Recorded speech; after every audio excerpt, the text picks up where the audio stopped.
Sorry mga prenda, dito muna tayo sa sunog muna ha. Kaya ito, 2 weeks lang nangyari ito sa amin. At ang isang member ng family ay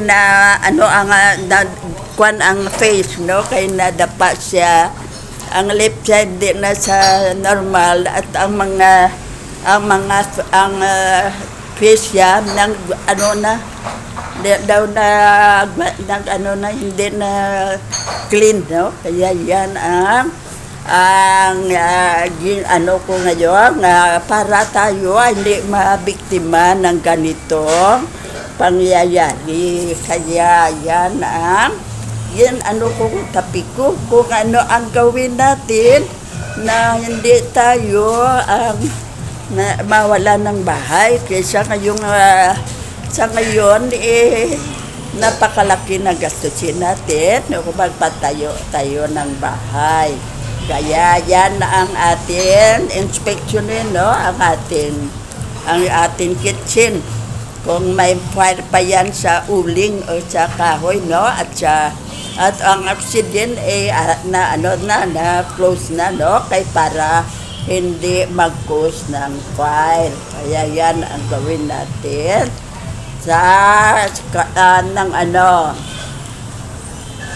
diba, bukod sa pagkawala ng bahay at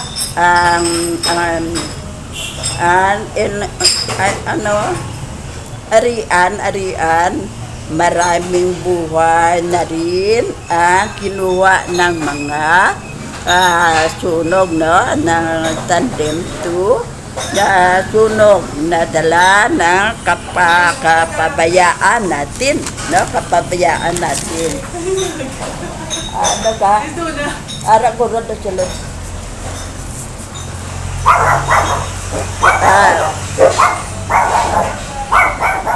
Ligtas tip natin magsagawa ng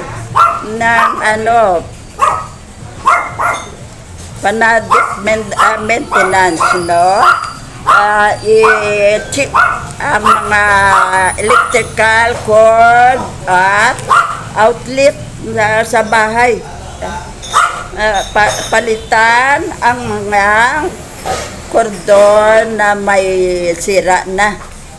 Huwag kayong magkuripot, no, kailangan yan para kuripot kayo sa cord, pero buong bahay ang mawala sa iyo.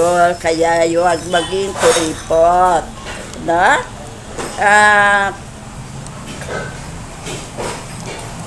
Kadalasan kung nasaan ay huwag na ipadaan sa ilabas ng carpet ang mga cords, no. Hindi pala pwede na mo sila sa carpet, kaya masunog ang carpet kung may damage ang cord mo, no. Siya ang nagsanhi pala ng pagkasunog. Ang carpet, akala mo hindi makasunog yan. Gali makasunog siya kung ang cord mo may lamat, no? At siya sa carpet, sa unti-unting pag-init siya at nag-create siya ng fire, no? Yan isa sa atin, isa sa kailangan natin i-check ng ito, no, ang dahilan na minsan ay magiging ng sanhi ng sunog. Kung itong sakaling na magkaroon ng distansya, spark,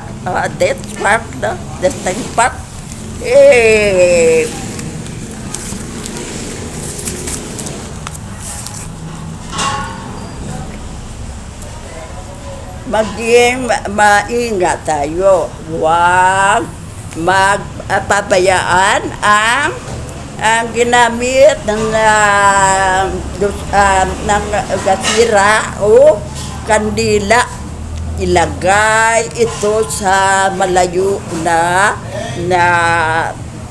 sa anumang bagay na madaling masunog. Gaya ng papel, kahoy na dingding, at kortina at karpet. Huwag din itong ipatong sa mga lugar kung saan madaling masunog at tuluyan mahulog at gagigay ito ng at ang apoy magkani ng apoy. Kaya yan ang gawin natin. Hindi natin napabayaan na yan kung ang kahoy, ang lamisa mo o kahoy, butangan mo ng siguro ng o kung na para hindi siya nang create ng apoy, no? Keep out reach, no? Ilayo ang posporo at lighter sa mga bata. Wag kayo sa kanila yan, laro lang, no? Sindi patay sila, pero hindi nila alam. Dason pakapatay sa floor na kahoy lang. Hindi nila nakita na nag-create na ng fire. Yan. Ilayo sa mga bata ang mga lighter o mga posporo na para hindi sila makakreate ng fire. Ang mga bata para hindi nila ito mapaglaruan, no? Yan ang no smoking. Yan ang sa mga mister natin, no? Na kung kaisa lasing na pa sigaret, hindi nila alam na tulog sila ang ng sigaret na laglag sa sahig na kahoy na nag-cause ng fire. Kaya yan ang iiwan natin. Kung mister natin nalasing na, tingnan natin ang kamay, kay baka may sigaret pa at kunin. Kaya baka yan mag-cause ng ating sunog sa bahay. Kaya yan atin tandaan. Huwag pabayaan. Inspeksyonon natin. Hasta si mister natin, inspeksyonin natin. Hindi lang ang mga gamit na nag-cause fire ang atin inspeksyonin, kundi hasta si mister natin. Kaya base ang mister natin maka-cause ng fire dahil sa cigarettes, no? Nalasing siya, nagsigarilyo pa, may fire pa sa yan ang mag-cause ng fire sa atin. Kaya kailangan kunin agad at patayin. Kaya ito ang ng ating bahay, no? Na ang milyon natin naipon natin mapunta sa patayo ng bahay uli. Kaya yan ang kailangan natin. Sayang naman na naipunan natin yan. Nag 1 million na sana, pero ang bahay natin 1 million man ang pagpatayo natin. Wala namang kabuluhan ang ating ipon na yan. Kaya para sana sa negosyo yan, pero sa bahay na lang napunta na wala na yan income, no? Kaya kung tayo na huwag tayong masunog, sana sa negosyo na yan, ang 1 million, grocery na yan, kaya sayang, no? Kaya yan ang ating gawin na hindi tayo masunog. Ito ang pinaka-important. Kaya kung nasunog na ang bahay, maski 100,000, 50,000 ang money nyo dyan, huwag nang balikan. Kaya ang money makita natin, pero ang buhay natin hindi na maibalik. No?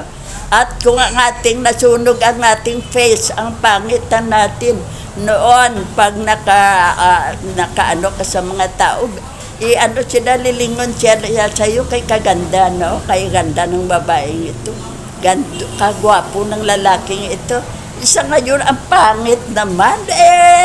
Sila, titingin sila sa'yo, pero tatawa sila kay pangit mo na. Pero noon, napalingon sila kay napakaganda mo. Pero dahil binalik mo pang 100,000, 50,000 mo, nadapa ka, na ritoke na ang face mo, hindi na sa maganda, kundi ugly, pangit na. Kaya yan, ang advice ko sa inyo. Ang pera ng 100,000, makita mo yan kung buhay ka lang. Pabayaan masunog yan. Huwag kang nang punta doon na kung hindi mo naman siya makuha, nasunog na.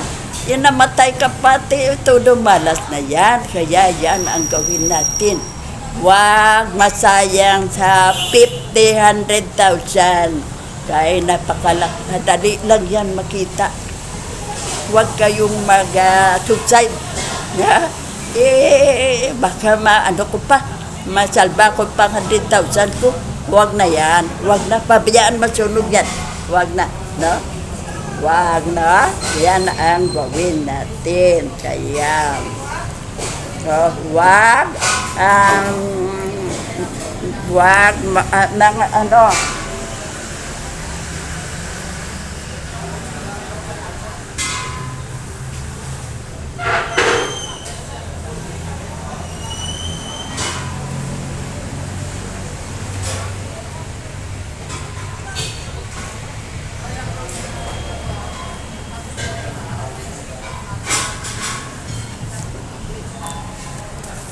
yan huwag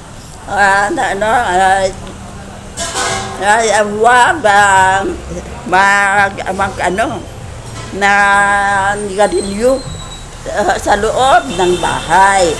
Kung akong kahoy ang iyong hindi na marigarilyo sa bahay, labas ka ng bahay para wala kang maperwisyo, no? Hasta ang pero pamilya mo namatay dyan dahil sa panigarilyo mo lang. Kaya subukin hindi na mapigilan gumamit ng ashtray. Kung hindi mo na mapigilan, gusto mo magsigarilyo, gumamit ka na ashtray at patayin mo antes ka matulog. Yan ang ating solusyon dyan. At kung wag lang bastang ipatong sa lamisa, no? Ang push na sigarilyo. Siguraduhin patay ang sindi nito, no? Baga tuluyang itapon sa basurahan na hindi naman basurahan na puno ng mga papel, kaya nag-create na sunog tayo, no? Yan naman. So na lang sa may water, no? Kay para piho na i-check ang inyong power outlet, no? Power outlet ninyo, i-check na yan, no? Yan ang ating gawin para piho tayo na hindi nang masunog. Ano pa ang magawa natin? Buhatin mula sa pagkakakalabas sa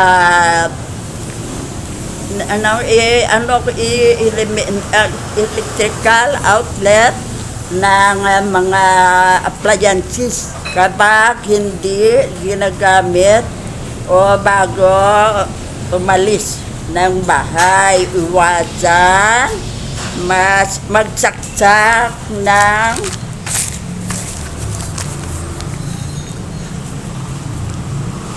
maraming appliances sa natin ng ng appliances sa subalit o mga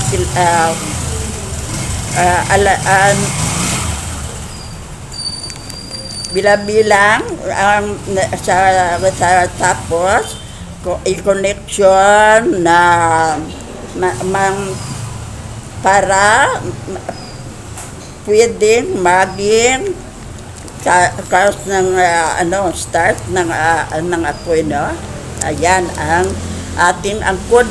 Kaya makuha na siya, ma-explode na siya, no? Kaya yan, i-check natin yan, ha? Yan ang ating obligasyon sa ngayon para hindi tayo masunog. Maging handa, no? Gumamit ng gabay at mga protocol na kung ng subaling magkaroon ng apoy ay idiin ka ng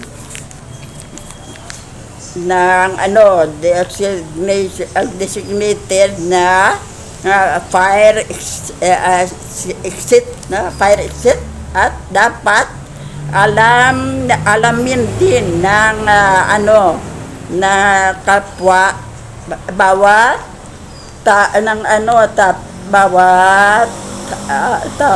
ayos ang makabilis na makadaanan palabas kung ang iyong bahay ay nasa sa bandang likuran ang doon ka lumabas, no, compound, no, at kung sakaling mayroong ng sunog, ito ang ilan pang tiligtas tips sa atin, no, pag ang apoy na yan ang gawin natin, no. Ito ang gawin natin. Huwag tayong magpanik. Huwag tayong magpanik kung magpanik tayo, wala na sa isipan natin kung paano tayo makaligtas. Ma-demoralize na, kaya yan, hindi na natin naisipan na tumawag ng fire truck at ambulansya, no? Kaya yan ang isang naging dahilan na namatay ang isang member ng family na napuluhan ng sunog, no? Na yan ang gawin. Huwag mag-panic. ang pagpanik natin, ang mas mabuti natin gawin, i-relax na ang ng ating sitwasyon, no? Mo ang isipan mo kung ano ang gawin mo para makatulong ka sa paano ng apoy, no? Yan, may mga dyan, may kayo, may mga ng mga gripo. Dyan ka at magano ka ng things. Kaya yan ang gawin natin, no? Fire na tayo, tawag na tayo sa fire truck, no? At huwag na patagalin. Lumabas,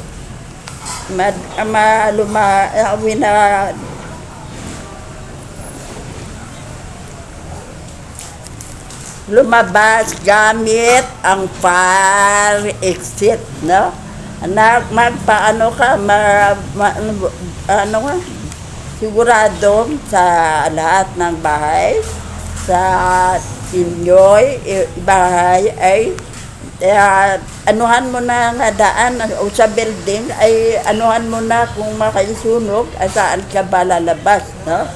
Itandaan mo na yan kaya hindi mo maano ang sunog, no, na mangyari yan sa buhay mo. Kaya nang unahin ang maligo sa daan ng ano ng ianuhin mo na ng part na katawan mo ng water, no, ang natural na gumamit ng bago, no, magkuhan ka ano ka sa water, wag nang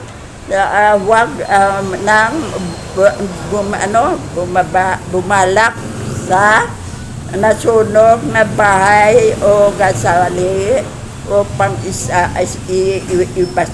baba ka na agad, no, ang siyang kamahalaga sa nagamit, no. Huwag na kung medyo ang mga gamit mo malapit sa yan anuin mo, no.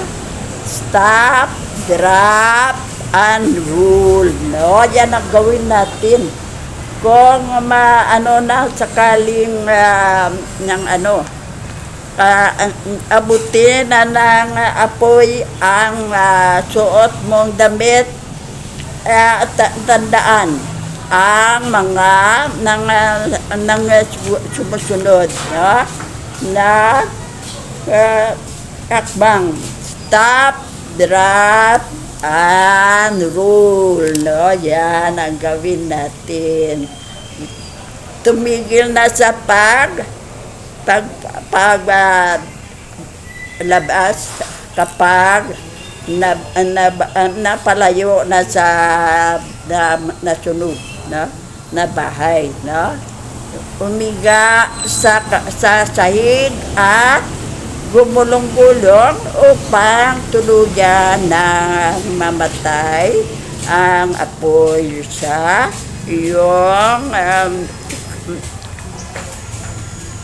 iyong kasuotan. Kaya yan ang gawin natin, ha? Mga friend, yan ang first aid natin sa ating kung may nasunugan tayo. Kaya dito sa amin, ilang bahay na ang nasunog dito, na ang isa ay nagpangit na siya. Kaya sa pag makalabas siya, may kuha na ang paan niya, full siya.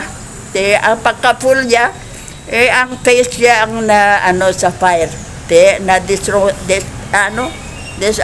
ang face niya na noon, napakagandang babae.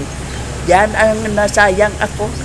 Kaya napakaganda niya. Sa ngayon, siya na ang pinakamapangit siguro. Kaya hindi naman niya pa-repair yan. Kaya naman siya siguro 200,000 ang ibayad mo. Saan siya kukuha? Wala na nga siyang bahay. Binigyan na ng Yolanda. Kaya yan, mga friend, ayan lang ang ating topic ko sa ngayon, na ang leksyon natin na ano man ang pinaka-importante na gamit natin sa bahay, pabayaan ng masunog.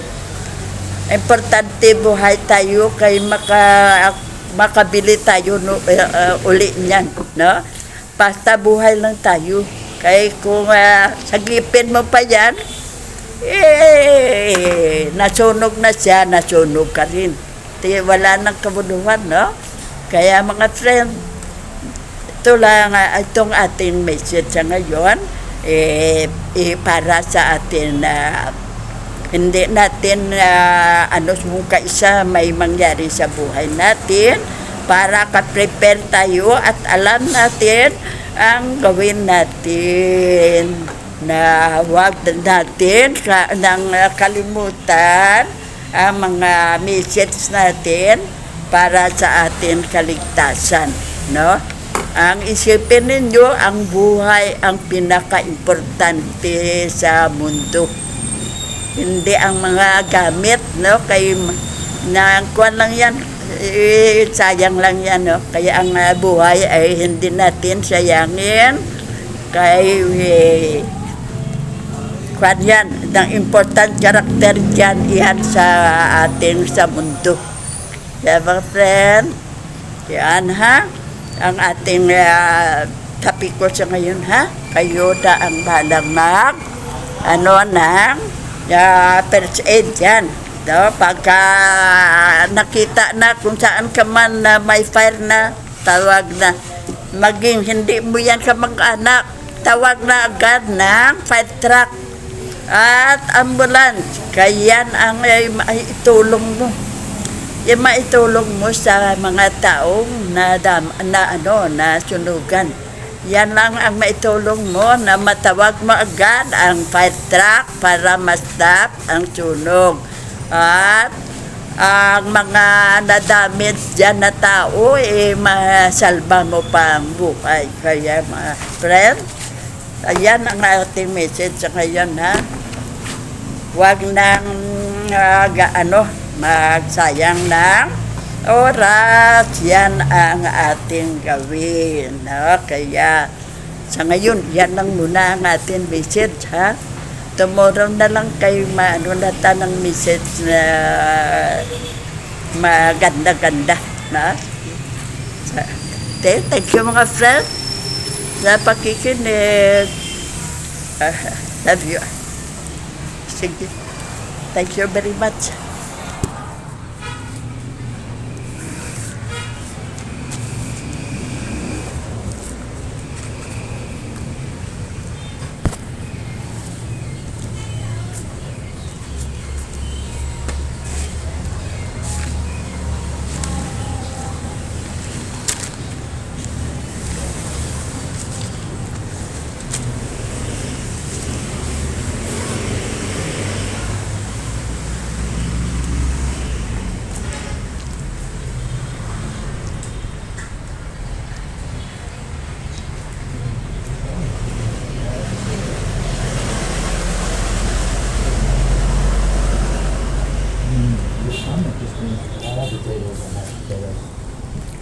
Tay, paliwag taha, dali lang. Ikwanta sunog lang guro no, hindi sunog test, hindi. Ha?